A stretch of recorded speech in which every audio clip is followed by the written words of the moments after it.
Intensitas curah hujan yang tinggi membuat pemukiman warga 3 desa di Kecamatan Halong, Kabupaten Balangan kembali diterjang banjir sejak Rabu pagi.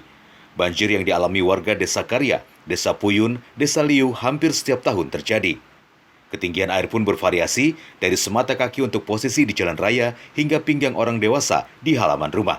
Pertama dari Desa Liu, kemudian turun ke bawah tuh mulai pagi tadi jam tengah malam jam 2-an itu, lalu sampai siang hari ini.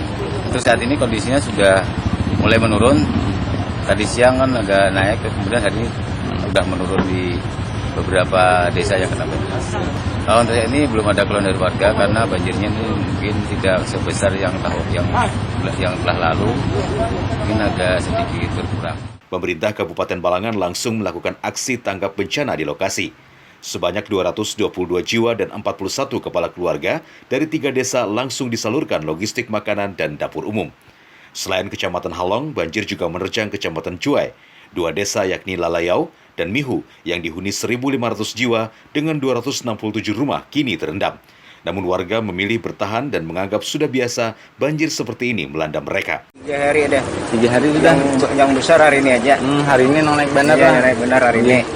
Hujannya semalam berapa jaman tuh Pak? Sekitar 6 jaman lah. Sekitar jam 6 jaman. 6 jaman. Oh iya.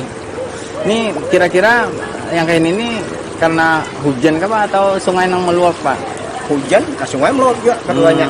Artinya hujan malah tapi sungainya kada mampu lagi menampung. Kada mampu lagi sungainya. Nah ini rancak apa banjir-banjir kayak ini dijual? Kemungkinan sebulan bisa 2 kali. Mendistribusikan bantuan kepada warga yang terdampak banjir. Dari Juai, Kabupaten Balangan, Kim Zaki, Kalsel, 1net.